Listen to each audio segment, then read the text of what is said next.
Hello there. This is an astrological forecast for Leo for July 2010. And this also applies if you have a Leo ascendant. So my lovely Leos, happy birthday for those of you this month who have a birthday. I hope it's a really good one for you. For the beginning of this month, Leos, you're going to still feel as though you're doing things in the background. Nobody's really noticing you quite enough, and I know, Leos, you do need to be noticed, to be appreciated, to be encouraged and loved. So just be a little bit patient, because by the second, third week of the month, this will become much easier and much better. You will start to feel much more as though you are the star of the show. The important thing to do with the Sun, Mercury in your 12th house for the first couple of weeks of the month is to complete on anything. Anything you need to get completed, any loose ends about anything, any clutter you might need to clear out, any old relationships that need dealing with, anything, maybe some quiet time that you need for yourself, just to reflect and contemplate on this past year, what you've accomplished, what you feel you've done well, and maybe some goals for the year to come, now that your birthday is coming up. So that's the best thing to do with those energies of the Sun, Mercury in your 12th house. After that, then the Sun, Mercury and Venus for some of the month in your first house. So Leos, you're going to come over so attractive, so charming. You're going to be able to charm the birds off the trees. Anything you really want, people are going to want to give you more. So if there's some important things that you need in your life, try to wait towards the end of this month when your birthdays start to come along into Leo. This will be a great time. You're going to come over well, Venus in that first house. You're going to look good. You're going to feel better about yourself. With Mercury there, you're going to be able to communicate what it is that you want. So this really should be a good month for you, Leos, particularly, as I say, once we come into your birthday time.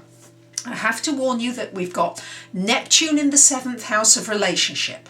So we've got to balance out the fact that we've got Sun, Mercury towards the end of the month, being it your month, and an excitement and a focus on you, with this issue of Neptune in your 7th house of relationships, which means that there are maybe people around you who cannot be trusted.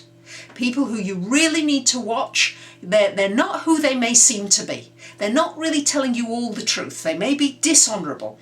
You need to watch out for these kinds of people in your relationships around you. So if your intuition is telling you something is not right, it probably isn't. So make sure that you listen to that intuition and that you're very careful about what you communicate to those particular people. Then for much of the month, we've got Venus, Mars and Mercury in your 2nd house of money and finance. So Leos, great time to put some more energy into making money, into making it happen, into doing something you really enjoy. This is really a thinking time about, what do I enjoy? And could I make this into a business? Or could I make money from this? It's really a time to start thinking about that. Leos, you're tremendously creative. You're great organisers. You're good at delegating. You're good at telling other people what to do. This is going to be a great time for you to do it this time. Not delegate so much, but for you to put energy into what you really enjoy. And then you're going to be able to communicate it well, to network well, and to get out what it is you really want to share. We've got Mars, Saturn towards the very end of the month in this 3rd house of learning. So many of you might be going back to school to do a serious course of structured learning.